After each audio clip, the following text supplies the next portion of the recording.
తూర్పుగోదావరి జిల్లా రాజమండ్రికి చెందిన పలువురు కాంగ్రెస్ నేతలు వైఎస్ జగన్మోహన్ రెడ్డి సమక్షంలో వైఎస్ఆర్సీపీలో చేరారు. హైదరాబాద్లోని పార్టీ కేంద్ర కార్యాలయంలో కండువా కప్పి వైఎస్ జగన్ పార్టీలోకి ఆహ్వానించారు. వైఎస్ఆర్సీపీలో చేరిన వారిలో రాజమండ్రి మాజీ ఎమ్మెల్యే దివంగత ఏసీవై రెడ్డి కుమార్తె పోలు విజయలక్ష్మితో పాటు పలువురు మాజీ కార్పొరేటర్లు ఉన్నారు. ఈ కార్యక్రమంలో తూర్పుగోదావరి జిల్లా వైఎస్ఆర్సీపీ నేతలు పాల్గొన్నారు.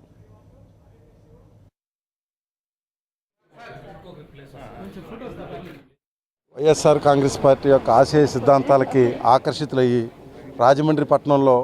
3 దశాబ్దాలకు పైగా రాజకీయం నేర్పినటువంటి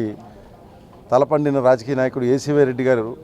రాజమండ్రిలో ఆయన రాజకీయంలో ప్రజలెంతో సంతోషంగా ఉండేవారు. వారి యొక్క కుమార్తె పోలు విజయలక్ష్మి గారు ఈరోజు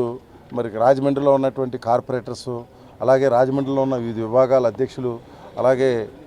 మాజీ మంత్రివర్యులు బోస్ గారు, జిల్లా అధ్యక్షులు కన్నబాబు గారు, వీళ్ళందరూ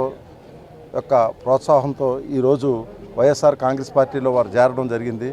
అదేవిధంగా ఇప్పుడు వారి లోటు కనబడుతున్న ఇప్పుడు వారి కుమారుడైన వైఎస్ జగన్మోహన్ రెడ్డి గారు ఆయన ఆధ్వర్యంలో ఇప్పుడు పెద్దలందరూ ఏ విధంగా నడుచుకుంటున్నారో వైఎస్ రాజశేఖర రెడ్డి గారు ఆశయ సిద్ధి కోసం అదేవిధంగా మేమందరం కలిసి కట్టుగా మళ్ళీ రాజమండ్రిలో ఒక కుటుంబంగా కష్టపడి పనిచేసి ప్రజలైతే ఏ విధంగా సఫర్ అవుతున్నారో వారందరి గురించి కూడా మరొక మారు మేము అందరం తెలియజేసుకుంటూ వారందరి హృదయాల్లో ఏదైతే రాజశేఖర రెడ్డి గారు ఏ విధంగా ప్రజల హృదయాల్లో ఉన్నారో అదేవిధంగా జగన్మోహన్ రెడ్డి గారు కూడా